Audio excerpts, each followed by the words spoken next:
안녕하세요. 저는 서울시립대학교 선임입학사정관 조경연이라고 합니다. 오늘 여러분들께 우리 대학의 2026학년도 입학전형 안내 영상을 찍기 위해서 이 자리에 나와 있습니다. 먼저 여러분들께 제일 먼저 보여드릴 거는 우리 대학교에 있는 학부과의 소개입니다. 이걸 보여드리는 이유는요, 여러분들이 이제 9월 달부터 원서 접수를 앞두고 있는데요. 그 원서 접수를 하기 전에 지금 해야 하실 일 중 하나가 내가 어느 대학에 어느 학과에 지원하실 과를 결정하시는 일이 입시의 시작이라고 할 수 있습니다. 각 대학에 어느 학과가 있는지 모르실 수 있어요. 물론 우리나라에 있는 대학들이 여러분들이 원하는 모든 학과들을 전부 다 구비하고 있으면 참 좋겠습니다만은 사실 그렇지 못한 게 현실이거든요. 내가 가고 싶은 학과가 어느 대학에 있는지, 그 대학에서 그 학과는 어떤 거를 주로 가르치는 학과인지 이런 거를 지금 알아보고 결정해 두시면 수시 원서 접수를 하실 때 조금 덜 당황스럽지 않을까 해서 이 학부과 소개를 먼저 보여드립니다. 이를테면은 우리 대학교에는 환경공학부라는 학과가 있는데요. 이 학과는 환경오염을 어떻게 처리를 할까 라고 하는 학과입니다. 근데 환경오염에는 여러분도 알다시피 여러 가지 오염들이 있습니다. 예를 들면 수질오염이라든지 토양오염이라든지 대기오염이라든지 소음공해라든지 여러 가지 오염들이 있는데요. 실제 우리 대학교가 그렇다는 얘기는 아닙니다. 근데 가상의 어떤 대학, 여러분들이 가고 싶어하는 가상의 어떤 대학의 환경공학부에서 이를테면 대기오염에 대해서는 그렇게 크게 비중이 없을 수도 있잖아요. 근데 학생부에는 대기오염에 대해서 굉장히 관심이 있는 학생이라고 기술이 되어 있습니다. 그랬을 경우에 아무래도 평가에 있어서 좋게 평가받지 못할 수도 있고요. 만약에 합격을 해서 학교를 다니게 된다고 하더라도 이 학과가 자기가 생각하던 학과랑 좀 다르다 보니까 아무래도 좀 즐거운 대학 생활을 즐기기에는 좀 어려울 수도 있지 않을까 싶습니다. 그렇기 때문에 내가 가려는 학과가 어떤 학교에서는 어떤 거를 가르치고 있고 그 다음에 어떤 학교에 있는지 그런 것들을 한번 잘 지금 생각해 보시면 수시 원서 접수를 하실 때 좀 도움이 되지 않을까 싶어서 말씀을 드립니다. 그리고 이런 내용들은 각 대학의 입학처 홈페이지에 가시면 대략적으로 되게 많은 정보가 들어가 있습니다. 입시 결과라든지 수시 모집 요강이라든지 여러 가지 요소들이 여러분들을 위해서 준비되어 있으니까 내가 가려고 하는 학교의 입학처 홈페이지는 한번 좀 꼭 방문하셨으면 좋겠고요. 특히 수시 모집 요강의 경우에는 우리가 그거대로 진짜로 선발을 하겠다라고 하는 책자입니다. 그렇기 때문에 어느 대학이든지 간에 그 대학을 지원하시겠다라고 하면은 반드시 수시 모집 요강을 꼭 한번 정독하시기를 권합니다. 그래서 이제 입학 전형에 대해서 주요 사항에 대해서 말씀을 드리도록 하겠습니다. 올해 우리 대학의 입학 전형의 주요 변경 사항입니다. 먼저 첫 번째로 논술 전형의 경우에는 작년에 논술 70%에서 올해 80%로 10% 논술고사의 비중을 늘렸습니다. 이유는 논술 전형이라는 취지에 맞게 논술의 영향력을 좀 더 높이려고 하는 의도로 이렇게 논술고사 비중을 강화하게 되었고요. 학생부 종합전형 2 서류형의 경우에는 수능 최저학력 기준을 미적용합니다. 작년까지 있었던 수능 최저학력 기준이 올해에는 폐지가 되었고요. 다만 이 학생부 종합전형 2에 예전에는 좀 많은 학과들을 선발을 했었는데 올해에는 경영학부 1개 학과만 선발한다는 점을 알아주셨으면 좋겠습니다. 그리고 지역경 선발전형 같은 경우에는 올해 되게 변화가 많은 전형입니다. 먼저 가장 큰 변화라고 할 수 있는 점은 교과 정성평가가 반영이 된다는 점입니다. 정성평가 10%를 올해 처음으로 도입을 하였고요. 그리고 수능 최저학력 기준이 완화가 되었습니다. 작년 3합 7에서 올해 3합 8 및 한국사 4 이내로 더 완화가 되었고요. 그 다음에 수능 최저학력 기준 선택과목 지정이 폐지되었습니다. 무슨 얘기냐 하면 작년 같은 경우에는 좀 이제 특정 학과의 경우에는 수능 최저학력 기준에 적용이 되려면은 특정 과목을 선택을 했어야만 했는데 올해에는 그런 제한이 없이 어떤 과목을 선택하셨던지 간에 그냥 3합 8만 맞추시면 된다라고 말씀드릴 수 있겠습니다.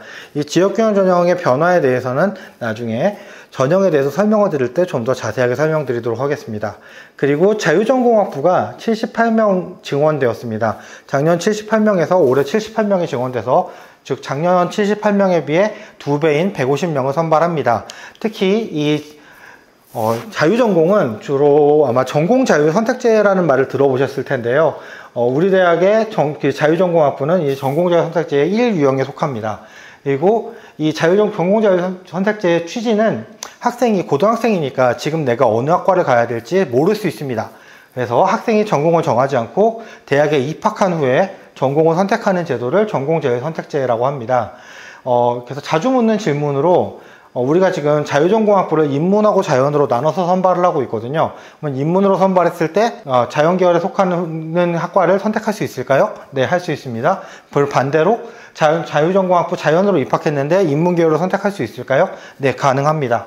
그리고 혹시 각 전공별로 성적 제한이나 1학년 때 성적 제한이나 아니면은 각 학과별로 인원 제한이 있느냐? 예, 없습니다.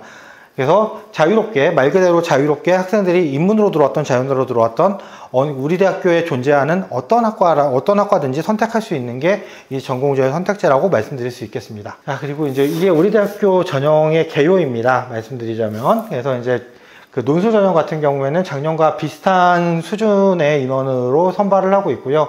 지역교원 선발 전형은 작년에 비해서 56명으로 좀 인원이 좀 늘었습니다.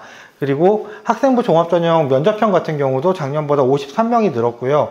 학생부 종합전형 2 같은 경우는 아까도 잠깐 설명을 드렸습니다만은 경영학부 이외에 다른 학과들이 빠지게 되면서 좀 인원수가 대폭 줄었고요. 그리고 경영학부 80명만 선발하는 전형으로 바뀌었습니다. 그 외에 기획위원 전형과 사회공헌 통합 전형도 조금씩 인원수가 변동이 있었습니다. 그리고 우리 대학교는 보시다시피 수시 모집이 53.6%, 정시 모집 46.4%로 수시 모집에 더 비중이 큰 대학이라고 말씀드릴 수 있고요. 정시 같은 경우도 일반 전형에 근데 작년에 비해서 56명이 늘어났는데요. 이 지균이나 정시에서 인원수가 늘어난 거는 아까 말씀드린 자유전공학부 인원이 늘어나면서 아무래도 이 자전의 취지는 아까 말씀드린 대로 대학교에 들어와서 전공을 탐색해 보라는 건데, 이 학종 같은 경우에는 어쨌든 지금 현재 내가 어느 학과에 잘 어울리는 인재인가를 어필하는 전형이기 때문에 학과의 취지와 전형의 취지가 좀 맞지 않는 측면이 있어서 아무래도 정량평가를 주로 하는 정시와 지역주연 선발 전형으로 주로 뽑게 되었습니다. 그러다 보니까 전공자율 선택제의 자유전공학부가 늘어나면서 정시 전형과 아까 보신 지역주연 선발 전형의 인원이 좀 늘어나는 결과로 나타났습니다. 자, 그리고 이제 일정에 대해서 말씀드리겠습니다. 9월 8일부터 9월 11일까지 원서 접수, 온라인 접수로만 하고 있습니다. 그리고 지원 자격 확인 서류의 경우에는 해당자의 경우도 마찬가지로 원서 접수 시작 날짜보다 하루 더 뒤인 9월 12일 날까지 제출을 하실 수가 있고요. 그 다음에 논술고사는 우리가 좀 빨리 보는 대학에 속합니다. 그래서 9월 27일 날 수능 전에 논술고사를 보게 되고요. 학생부 종합전형 1단계 발표 같은 경우에는 수능을 본 그 주에 금요일에 1단계 발표를 하게 될 거고요. 면접고사는 수능을 본 그 다음 주에 11월 22일에는 자연계열, 그 다음에 11월 23일에는 인문계열을 면접을 보게 됩니다. 그리고 합격자 발표는 12월 12일 예정입니다. 네, 지금부터는 우리 대학교의 각 전형들을 좀 설명드리도록 하겠습니다. 먼저 논술 전형에 대해서 안내를 드리도록 하겠습니다. 우리 대학교 논술 전형의 특징은 자연계열만 선발한다는 것입니다. 그래서 인문 논술이 우리 대학은 없어요. 그러니까 아까 전에 그 학부과 안내를 할 때에도 말씀드렸지만은 어느 대학에서 어떤 전형을 어떻게 하고 있는지도 꼭 한번 원서 접수 전에 찾아보시기를 권합니다. 그래서 좀 자연계열로 76명을 선발을 하고 있고, 전형 일정은 아까 일정 안내 때도 살짝 보셨지만은 9월 27일로 수능 전에 가장 먼저 논술고사를 보는 학교 중 하나고요. 전형 요소가 아까도 또 이제 변화점에서 말씀을 드렸지만 70%에서 논술고사가 80%로 좀 강화가 되었고요. 그 다음에 나머지 20%는 학생부 교과를 반영하고 있습니다. 학생부 교과는 전학년 전교과의 석차 등급을 반영합니다.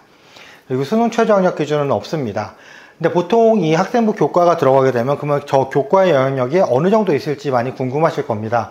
근데 학생부 여기 반영 방법을 보시면 보시다시피 1등급부터 5등급까지 1점씩 계속 감점이 동일 급간으로 감점되는 걸 보실 수가 있습니다. 그래서 어느 정도 이 급간 간의 이 점수 차이가 5등급까지 고르게 1점씩 감점이 되고 있기 때문에 사실 조금 학생부의 반영에 영향력이 없지는 않습니다. 하지만 우리 대학교는 논술 전형으로 자연계만 선발을 하고 있고요. 자연계 논술을 하다 보니까 수리 논술만 하고 있습니다. 그래서 과학 논술이 아니고 수리 논술만 하고 있고, 즉 수학 4문제를 120분, 2시간 동안 푸는 전형이라고 생각하시면 좋을 것 같습니다.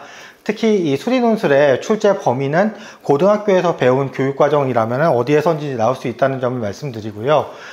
근데 이 수리 논술이 이게 작년에 기출문제를 좀 이렇게 간단하게 요약해 놓은 거거든요.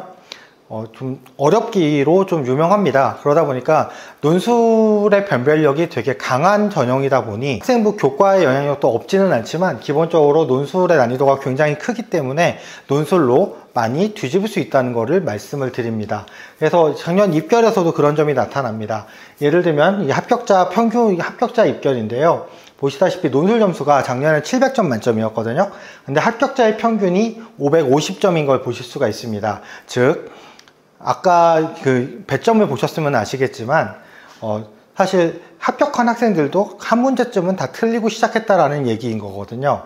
그래서 사실 학생부 등급도 근데 아까 말씀드린 대로 영향력이 아주 없지는 않기 때문에 합격자 평균이 3.99로 사실 논술 전형 치고는 이렇게 낮지는 않습니다. 하지만 내가 학생부 등급이 좀 낮다고 하더라도 이 논술의 난이도가 있기 때문에 논술을 재보면 얼마든지 뒤집을 수가 있다 라는 거를 말씀을 드리고요. 학과별로의 입결도 우리 대학교 입학처 홈페이지에 공개가 되어 있으니까요. 한번 나중에 꼭 참고하시기를 바랍니다. 지금 이 설명회에서 각 학과의 입결을 하나하나 말씀드리는 거는 시간 관계상 넘어가도록 하겠습니다. 자, 그리고 이제 지역균형 선발 전형에 대해서 안내를 드리도록 하겠습니다. 아까 말씀드린 대로 지역균형 선발 전형은 올해 굉장히 변화가 많은 전형입니다. 먼저 아까 개요 때 말씀드렸지만 모집 인원수가 늘었고요. 그 다음에 학교별 추천 인원도 작년에 10명 이내였던 것을 20명 이내로 늘렸습니다. 사실 근데 추천 인원이 늘어난 거는 그렇게 크게 영향력이 있을 거라 생각하지는 않고요.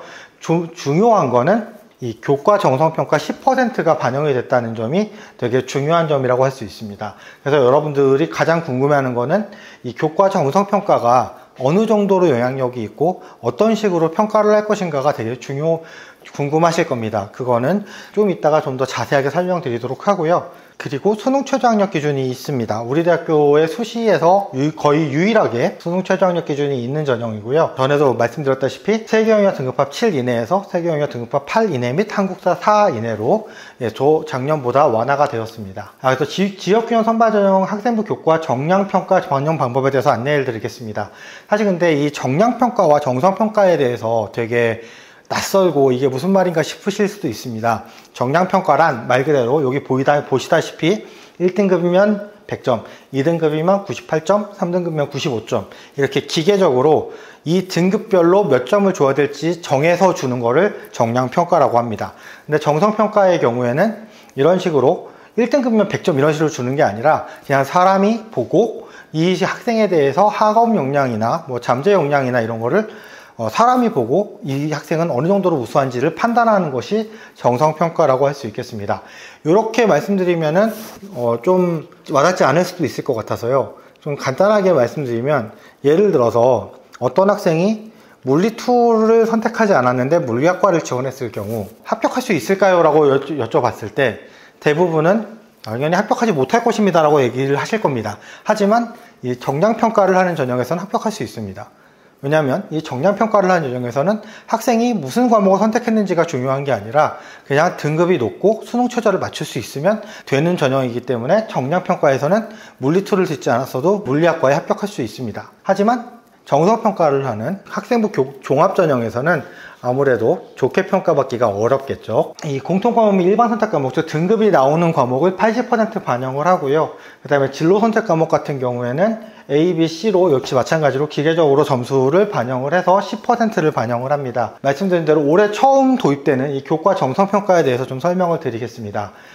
많이들 물어보시는 것 중 하나가 이 교과 정성평가가 학종과 어떻게 다른가요를 많이 물어보시는데 요즘 많이 다릅니다. 학생부 종합전형 같은 경우에는 학교생활 기록부의 모든 걸 다 봅니다. 준 서류는 그건 다 본다고 보시면 되는데 학생부 교과 전형인 지역균형 선발 전형에서는 학생부 교과 정성평가이기 때문에 학교생활 기록부에서 교과학습 발달 상황, 즉 교과만 평가를 할 겁니다. 그리고 학종 같은 경우에는 학업, 잠재, 사회 역량이라고 해서 3가지 역량을 평가를 할 것인데 이 지역균형 선발 전형에서는 학업 역량만 평가를 할 것입니다. 그리고 이 학업 역량에 대해서 가감점을 활용해서 세 구간 척도로 평가를 할 것입니다. 즉 A, B, C로 평가를 할 거고요. 결론적으로 말씀드리면은 올해 처음 도입한 교과 정성평가이기 때문에 올해에는 이 교과 정성평가의 영향력과 변별력을 최소화할 예정입니다. 그래서 구간 척도도 좀 작게 뒀고요. 그리고 이것에 대해서 크게 영향력이나 변별력이 미치지 않도록 전형을 운영할 생각입니다. 변별력과 별개로 그래서 어떤 식으로 평가를 할 것인지 궁금하실 텐데요. 이 교과 정성평가의 경우에는 각 학과별로 좀 핵심 교과라고 할 수 있는 주요 교과의 성취도와 그 다음에 선택 여부에 대해서 평가를 할 겁니다. 무슨 말이냐면요. 예를 들면 학생이 수학과를 지원했을 때 수학 성적이 당연히 되게 중요하겠죠. 근데 이제 다른 과목들은 다 성적이 좋은데 수학만 성적이 되게 안 좋게 나온다거나 그럴 경우에는 이 교과 정성평가에서 좋게 평가받지 못할 것입니다. 예를 들어서 물리학과를 지원했는데 물리2를 선택하지 않았을 경우에 이 교과 정성평가에서는 좋게 평가받지 못할 것입니다. 그리고 궁극적으로 교차 지원을 했을 경우에도 마찬가지로 이 교과 정성평가에서는 좋게 평가받지 못할 것입니다. 근데 그래서 그러면은 교차 지원을 하면은 불합격을 할까요? 그거에 대해서는 우리도 알 수 없습니다. 왜냐하면은 이 교과 정성평가는 10%의 비중만을 반영하고 있고요. 교과 정량평가에서 90%를 반영하고 있기 때문에 충분히 그 90%에서 뒤집을 수 있다고 생각이 되고요. 그 다음에 아까 말씀드린 대로 올해에는 이 정성평가의 영향력과 변별력을 좀 최소화할 생각이기 때문에 이 정성평가에서는 안 좋게 평가를 받는다고 하더라도 나머지 90% 정량평가에서 좋은 점수를 얻는다면 충분히 합격을 할 수 있기 때문에 교차 지원을 한다라거나 주요 교과의 선택이나 성취가 낮다라고 해가지고 합격할지 불합격을 할지는 저희도 지금으로서는 알 수가 없습니다. 그래서 이런 식으로 좀 설명을 드릴 수가 있고요. 그 다음에 수능 최저학력 기준을 다시 한번 말씀드리면 작년에는 그러니까 수학이나 이 탐구에서 좀 이제 선택 과목에 제한이 있었습니다만은 올해에는 아무런 선택 과목에 지정이 없다는 걸 다시 한번 말씀드리고요. 그리고 세계 영역 등급합 8 이내만 어떤 과목을 선택하셨든지 등급합 세계 영역 등급합 8 이내 및 한국사 4 이내를 맞추시면은 충족 가능하십니다. 그래서 전년도 입시 결과에 대해서 말씀드리겠습니다. 인문계열의 경우에는 작년에 경쟁률이 14대 1 정도 되었고요. 그 다음에 이 실질 경쟁률이라고 하는 거는 수능 최저를 맞춘 학생들끼리의 경쟁률을 실질 경쟁률이라고 합니다. 그래서 보시다시피 전체 경쟁률에서 한 절반가량으로 좀 떨어지는 걸 볼 수가 있고요. 근데 올해 저희가 수능 최저를 완화했기 때문에 이 실질 경쟁률이 좀 오를 거라고 예상을 하고 있습니다. 그리고 합격자의 평균은 학생부 등급은 1.96으로 1점대 후반 정도 되는 학생들이 인문계열에서는 많이 합격했다는 거를 알 수 있습니다. 그래서 마찬가지로 각 학과별로 입결이 우리 대학교 홈페이지에도 올라와 있거든요. 그래서 나중에 참고하시면 좋을 것 같고요. 화면을 통해서 참고하시면 좋을 것 같습니다. 자연계열에 대해서 또 말씀을 드리면 역시 마찬가지로 경쟁률은 14대 1에서 실질 경쟁률은 6대 1로 인문계열보다 더 실질 경쟁률이 더 낮은 걸 볼 수가 있고요. 대신 학생부 등급은 인문계열보다 조금 더 높습니다. 합격자 평균이 1.82로 1점대 한 중후반 정도 되는 학생들이 많이 합격한 거를 볼 수가 있습니다. 작년에 합격한 학생들의 성적을 보시고 올해 원서 접수를 하실 때 좀 지원을 고려하시면 좋을 것 같고요. 다만 근데 이 학생들은 어디까지나 작년에 지원하고 작년에 합격한 학생들입니다.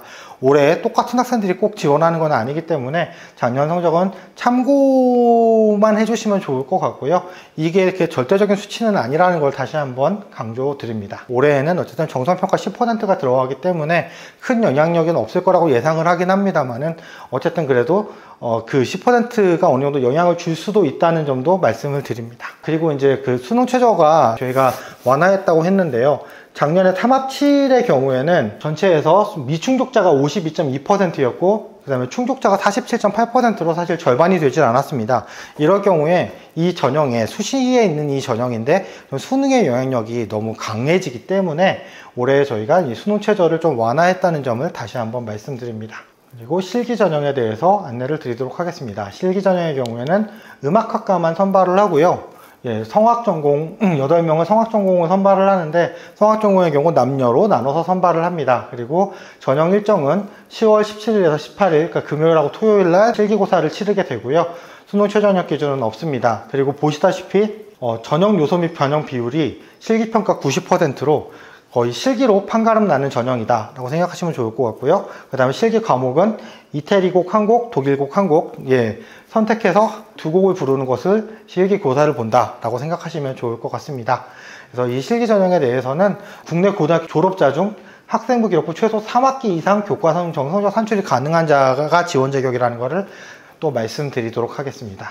그리고 정년도 입시 결과의 경우에는 학생부 등급은 보시다시피 큰 의미가 없는 걸로 볼 수가 있고요. 기본적으로 이 실기와 실기 점수로 많이 판가름 난다라는 것을 다시 한번 말씀드리도록 하겠습니다. 여러분들이 사실 많이 관심이 있으실 학생부 종합전형에 대해서 설명을 드리도록 하겠습니다. 우리 대학교 학생부 종합전형은 면접형과 서류형이 있습니다. 근데 다만 아까도 말씀드렸지만 서류형의 경우에는 경영학부 하나의 학과만 선발을 하고 있고, 대부분 우리 학교의 학생부 종합전형은 면접형으로 이루어진다는 걸 말씀드리고 싶습니다.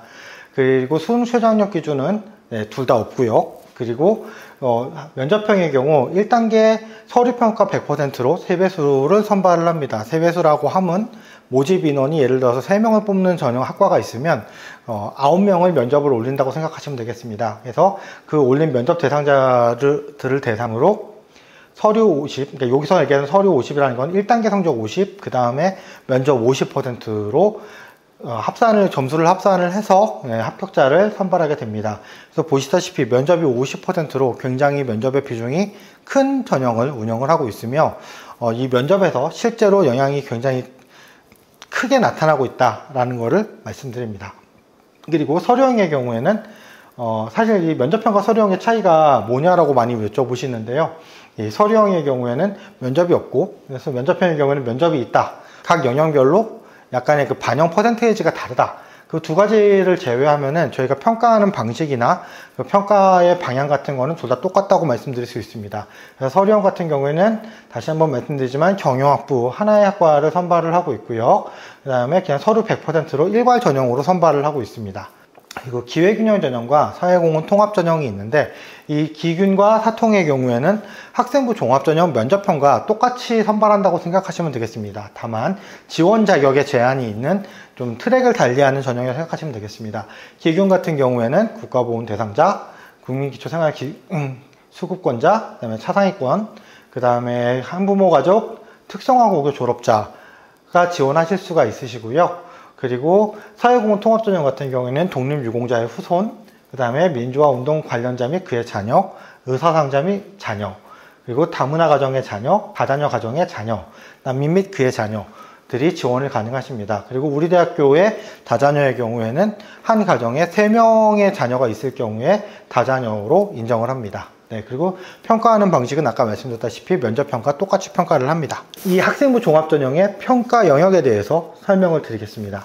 우리 대학교는 학업 역량, 잠재 역량, 사회 역량 이 세 가지 역량으로 평가를 하고 있습니다. 학업 역량의 경우에는 말 그대로 이 학생이 어느 정도 학업적인 능력이 있는가, 잠재 역량이란 우리 대학의 그 학과와 어떤 잠재력을 가지고 있는가, 그 다음에 사회 역량이란 좀 견전한 인격과 협력을 토대로 좀 공공의식을 가졌는가, 그런 거를 판단한다고 생각하시면 되겠습니다. 그래서 면접형의 경우에는 학업 역량이 35%, 그리고 잠재 역량이 40%, 사회 역량이 25%로 평가를 하고요. 서류형의 경우에는 이 학업 역량을 좀 많이 보는 전형이라고 많이들 오해하시는 것 같아요. 하지만 아까 말씀드린 대로 오히려 잠재 역량이 50%로 면접형보다 오히려 5%가 더 높을 정도로 그 학업 역량을 더 보는 전형이 아니라는 것을 다시 한번 말씀을 드립니다. 서류형에 지원하실 때 물론 그렇다고 해서 학업 역량이 중요하지 않다는 건 아닙니다만은 너무 학업 역량에 부담을 가지실 필요는 없지 않을까라고 생각이 됩니다. 그런데 이렇게 말씀을 드려봤자 사실 학업 잠재 사회가 좀 뜬구름 잡는 얘기다, 명확하지가 않다라고 생각하실 수도 있을 겁니다. 그래서 우리 대학교는 이 모집 단위별 인재상이라고 해서 각 학과마다 다 인재상을 두고 있습니다. 그래서 이 인재상이 있는 거를 모집 요강 뒷페이지에 보시면 나오고요. 우리 대학교 입학처 홈페이지에서도 찾아보실 수가 있는데, 이 인재상대로 우리는 평가를 하고 있습니다. 몇 가지 예시로 들고 온 학과들에 대해서 좀 말씀을 드리겠습니다. 중국어 문화학과의 경우에, 그러니까 우리 대학교의 인재상은 모두 이렇게 세 줄로 되어 있습니다. 아까 말씀드린 대로 각 역량에 대한 설명이라고 생각하시면 좋을 것 같은데요. 학업 역량의 경우에 국어 및 역사 교과의 소양이 뛰어난 학생이라고 되어 있습니다. 중국어 문화학과라고 하면 사실 중국어가 우수한 학생을 좀 뽑지 않을까라고 생각하실 수 있는데요. 보시다시피 중국어는 고사하고 외국어에 대한 얘기도 없습니다. 국어와 역사를 보는 학과라고 얘기를 하고 있고요. 그 다음에 잠재 역량에서도 어학적인 능력이라든지 작문 능력이라든지 그런 능력이 아니라 중국의 문화와 사회에 대해서 관심이 큰 학생을 뽑겠다고 인재상에서 얘기를 하고 있습니다. 즉, 이 학과는 많은 분들이 좀 첫인상으로 생각하셨던 중국어 문화학과가 아니라 중국어 문화학과라는 것을 인재상으로 나타내고 있습니다. 그리고 환경원예학과의 경우에 생명 관련 교과목, 생명과학과 화학에 대한 소양이 우수한 학생을 뽑겠다고 되어 있습니다. 자, 자연계에 있는 학과이다 보니까 아무래도 수학을 보지 않을까라고 생각이 될 텐데요. 보시다시피 수학에 대한 얘기가 없습니다. 즉, 이 학과는 정말로 생명과학과, 화학에 중점을 두어서 평가를 할 거고요. 그래서 잠재 역량에서도 여기서 얘기하는 환경원예학과에서 이 식물과 환경에 대한 관심이 높다라고 얘기를 했는데, 여기서 얘기하는 환경이라고 하는 거는 물론 환경오염이나 이런 것과도 좀 연관이 없는 건 아닙니다만은 이 식물이 사람에게 줄 수 있는, 제공할 수 있는 그런 환경에 대해서 좀 이제 이 원예학과적인 그런 좀 성향이 좀 높다라는 걸 말씀드릴 수가 있고요. 그 다음에 여기 창의적인 학생을 뽑겠다고 되어 있는데요. 그러니까 이 정성평가에 대해서 좀 말하자면 또 부연 설명이 되겠습니다. 예를 들어서 어떤 학생이 2.0인 학생과 교과 성적이 2.0인 학생과 2.5인 학생이 있다고 했을 때 과연 2.0인 학생은 창의력이 있고 2.5인 학생은 창의력이 없다고 얘기할 수 있을까요? 아마 다 그렇지 않다라고 생각하실 겁니다. 그러면 우리가 이 창의적인이라는 걸 보려면 어디를 보고 평가를 해야 할까요? 네, 학생부에 있는 기록을 보고 저희는 평가를 할 수밖에 없을 것입니다. 그래서 이런 인재상에서 각 잠재 역량에서는 어떤 거를 중요하게 보고 있고 학업 역량에서는 어떤 거를 중요하게 보고 있는지를 좀 파악하시고 자신한테 맞는 학과가 어디인지를 찾아보시는 것이 우리 대학교 학생부 종합전형을 지원하실 때 도움이 되지 않을까 싶습니다. 그리고 사회 역량 같은 경우도 이제 조금 학과마다 조금씩 다릅니다. 예를 들면 중국어 문화학과의 경우에는 어쨌든 그래도 이런 소통이 되게 중요한 학과이기 때문에 명확하고 설득력 있게 설명할 수 있는 학생을 뽑고 싶다라고 얘기를 했고요. 그러니까 즉 소통 능력에 대해서 얘기를 했고요.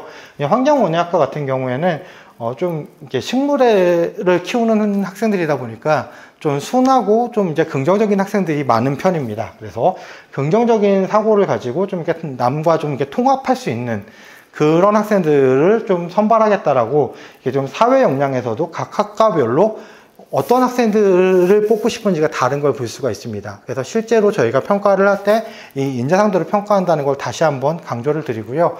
이 인재상이 얼마나 중요한가요? 내지는 시습 때는 어떤 식으로 평가를 하는가요? 그런 걸 많이 질문하시는데요. 이 인재상들을 평가한다는 거를 강조를 드리고 싶습니다. 네. 자, 그리고 아까 저희가 면접이 50%로 면접의 비중이 크다는 거를 말씀을 드렸는데요. 그래서 그 면접이 어떻게 진행되는지에 대해서 설명을 드리도록 하겠습니다. 먼저 우리가 입실 조를 나눌 거예요. 특히나 이제 면접의 예상 시간 같은 거를 물어보시는 분들이 많은데요. 우리 대학교의 면접은 블라인드 면접입니다. 그렇기 때문에 이 블라인드 면접의 핵심은 그 학생이 몇 번째로 언제 면접장에 들어가는지 알지 못하게 하는 것이 핵심입니다. 그렇기 때문에 많은 분들이 언제쯤 몇 시쯤 그 면접을 보게 되나라고 물어보는데 그거를 알려드릴 수가 없는 게 그거를 알려드리면 블라인드 면접에 위배가 되기 때문입니다. 그래서 각 조별로 근데 다만 이제 저희가 몇 시까지 어느 대기실로 모이세요라고 저희가 공지를 할 거예요. 그래서 조별 지정된 시간에 시립대를 방문해 주셔서 근데 그 입실이라고 하니까 바로 면접장으로 간다고 생각하시는 분들이 많은 것 같아요. 아닙니다. 대기실에 먼저 입실을 했다가 대기실에 계시다가 면접 가번호를 드릴 거예요. 이 가번호는 그리고 랜덤입니다. 완전 무작위이기 때문에 학생이 수험번호나 뭐 이런 게 아니라 그냥 몇 번째 이 대기실에서 몇 번째로 면접장에 가게 될지는 아무도 모릅니다. 그렇기 때문에 이 면접 가번호를 받아서 대기실에서 대기하고 있다가 각 면접장으로 들어가게 돼서 이 대기실 입실 시간을 안다고 해서 대략적으로 언제쯤 면접을 보게 되는지 그런 걸 알 수가 없다는 걸 말씀드리고요. 그 다음에 우리 대학교는 서류 기반 확인 면접을 하고 있습니다. 즉 재심은 면접이 아닌 학생부를 기반으로 한 서류 기반 확인 면접을 하고 있고요.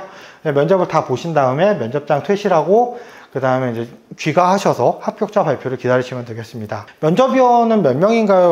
많이 물어보시는데요. 2인의 면접위원이 지원자 1인을 대상으로 하고요. 면접 시간은 12분 이내에 여러분들의 학업, 잠재, 사회 역량에 대해서 검증을 할 것입니다. 그래서 이 서류 기반 확인 면접에 대해서 좀 더 설명을 드리겠습니다. 일단 우리 대학교 면접에 대해서 좀 설명을 드리면 소감이나 정말 이걸 했니 안 했니 이런 거를 묻는 게 아니라는 거를 말씀드리고 싶습니다. 우리 대학교는 수험생 역량의 우수성 확인에 집중을 하고 있고요. 학생부에 기재된 내용을 토대로 심층 질문을 해서 수험생 역량을 확인하는 면접을 하고 있다 라고 말씀드릴 수 있고, 그 다음에 재심은 면접이 아니라는 거는 공통 질문이 없다라는 겁니다. 그래서 면접 대상자 전원에 대해서 학생부에 있는 내용을 토대로 개별화된 질문을 할 것이다 라는 걸 말씀드립니다. 그래서 어떤 식으로 면접을 하는지 궁금해 하시는 분들이 많아서 이렇게 면접 예시를 들고 왔습니다. 보시다시피 이 국제관계학과 경우에 이 회색 부분이 학생부에 있는 내용이고요. 아래 그 파란색 부분이 이 내용을 토대로 저희가 질문을 뽑은 거를 들고 왔습니다. 그래서 학생부에 국제평화주의를 탐구하며 라고 되어 있습니다. 근데 이 국제평화주의라고 하는 게 이렇게 보편적으로 있는 개념은 아닌 거잖아요. 그래서 학생이 생각하는 국제평화주의가 무엇인지 정의를 하고, 그 다음에 그것이 어떤 원리로 어떻게 적용되고 있으며 그것에 대해서 본인은 어떤 생각을 가지고 있는지, 즉 우리 대학교의 면접은 좀 간단하게 풀이를 하자면요, 개념과 그 개념의 원리와 그것에 대한 본인의 생각을 물어본다 라고 생각하시면 좋을 것 같습니다. 그리고 자연계의 경우는 아무래도 좀 인문계와는 좀 다를 수 있습니다. 그래서 이 학생의 경우에 학생부에 효소 면역 측정법의 다양한 종류를 직접 그림으로 그렸다고 되어 있습니다. 근데 우리 대학교 그 면접장에는 뒤에 칠판 또는 화이트보드가 구비되어 있습니다. 그래서 이 학생부에 직접 그림을 그렸다고 하니까 그러면 나가서 실제로 그림을 그려보고 그것에 대해서 자신의 장점과 단점에 대해서, 자신이 생각하는 장점과 단점에 대해서 설명해봐라 라는 식으로 면접을 운영한다라고 이렇게 예시를 통해서 볼 수가 있습니다. 특히나 이 세특이 중요하다라고 하니까 사람들이 다 질문을 다 세특에서만 뽑는다고 생각하시는 분들이 많은데요. 그렇지 않습니다. 보시다시피 동아리 활동에서도 뽑고 있고요. 뒤에 나올 내용이지만 보시다시피 진로 활동에서도 뽑고 있습니다. 그래서 보시다시피 이제 철학과와 융합응용화학과에 대해서도 이런 예시들이 나온 걸 볼 수가 있고요. 특히나 예를 들면 이 융합응용화학과에서 연로 감염형 태양전지가 아까 말씀드린 대로 무엇인지, 어떤 개념인지 설명하고 그것의 작동 원리에 대해서 설명을 하고 그거를 본인이 판단하기에 어떻게 활용할 수 있는지 이런 식으로 물어본다는 걸 다시 한번 말씀드리고요. 뒤에 이제 사회복지학과나 통계학과의 경우에도 예시를 참고하시면 좋을 것 같습니다. 근데 다만 우리 대학교는 서류 기반 확인 면접을 하고 있고 이게 공통 질문이 아닙니다. 그리고 학생부에 없는 내용을 갑자기 물어보는 게 아니라 보시다시피 학생부에 있는 내용에 대해서 저희가 심화적으로 질문을 하는 걸 보실 수가 있습니다. 그래서 좀 학생부에 있는 내용을 얘기를 하고 그 다음에 각각 학생들에 대해서 다른 개별 질문을 하고 있다는 거를 다시 한번 설명을 드립니다. 자, 그리고 이제 성적에 대해서 많이 궁금하실 텐데요. 요 그래프를 보면서 좀 설명을 드리도록 하겠습니다. 여기 위에서 여기서부터 여기까지가 25%고요. 그 다음에 여기서부터 여기까지가 25%, 여기서부터 여기까지가 25%, 그 다음에 여기서부터 여기까지가 25%고 이 빨간 점이 평균입니다. 즉 이거를 알기 쉽게 설명을 드리자면 우리 대학교 작년에 학생부 종합전형 면접형의 인문계열의 경우에는 일반고 지원자들이 2점대 중반에서 3점대 초반 정도의 학생들이 많이 지원을 해서 2점대 초반에서 2점대 중후반 정도 되는 학생들이 많이 합격을 했다, 이렇게 말씀드릴 수 있겠습니다. 특히 이 2등급에서 이 초반과 이 초중반 정도에 굉장히 좁게 모여 있는 걸 보실 수가 있는데, 즉 이 구간에 많은 학생들이 몰려 있다라는 것을 말씀드릴 수 있고요. 자연계의 경우에도 인문계와 비슷합니다. 2점대 초중반에서 2점대 중후반 정도 되는 학생들이 주로 많이 지원을 해서 2점대 초반에서 2점대 중반 정도 되는 학생들이 많이 합격을 했다라는 것을 보실 수가 있습니다. 그리고 나머지 기타 이제 학생부 종합전형 작년에 서류형 자연계열이라든지도 이렇게 지금 제가 설명드린 대로 판단을 하시면 좋을 것 같습니다. 다만 이제 올해 학생부 종합전형 서류형 같은 경우에는 경영학부만 선발을 할 거라서요. 참고만 하시면 좋을 것 같고요. 그 다음에 이 기획위원 전형과 사회공헌 통합 전형의 경우에는 뽑는 인원수가 많지 않기 때문에 두 전형을 합쳐서 지원자와 합격자를 이렇게 그래프로 나타내서 보여드렸습니다. 마찬가지로 참고하시면 좋을 것 같습니다. 그러니까 이렇게 저희가 이 그래프를 보여드리는 이유는 예를 들면 뭐 2.0인 학생과 2.1인 학생이 있으면 무조건 2.1인 학생이 2.0보다 우수하지 않은가 꼭 그런 건 아니거든요. 대략 요 정도 되는 범위에 있는 학생이라면 그냥 다 우리 대학교에 충분히 합격할 수 있는, 그러니까 면접을 잘 보고 그 다음에 나머지 이제 학과의 인재상과 적합한 사람이라면 얼마든지 합격할 수 있다는 것을 말씀드릴 수 있겠습니다. 예, 지금까지 제가 이제 수시에 있는 각 전형들에 대해서 설명을 드렸고요. 원서 접수가 얼마 남지 않았습니다. 그래서 원서 접수를 하기 전에 좀 전형이나 학과를 선택하는데 오늘의 이 영상이 좀 도움이 됐으면 하고요. 항상 아까도 말씀드렸지만 우리 대학교는 궁금한 점에 대해서 충분히 알 수 있도록 여러 가지 정보를 제공하고 있습니다. 지금 여러분들이 보고 계시는 이 서울시립대학교 입학처 채널이라든지 아니면은 서울시립대학교 입학처 홈페이지라든지 그 다음에 아니면 또 입학처로 각종 문의를 해주시면 저희가 친절하게 모르는 점에 대해서 안내를 드리도록 하겠습니다. 열심히 준비하셔서 원하시는 학과에 꼭 합격할 수 있으면 좋겠습니다. 네, 그러면 지금까지 제 얘기를 잘 들어줘서 감사하고요. 다음 시간에 또 뵙도록 하겠습니다. 감사합니다.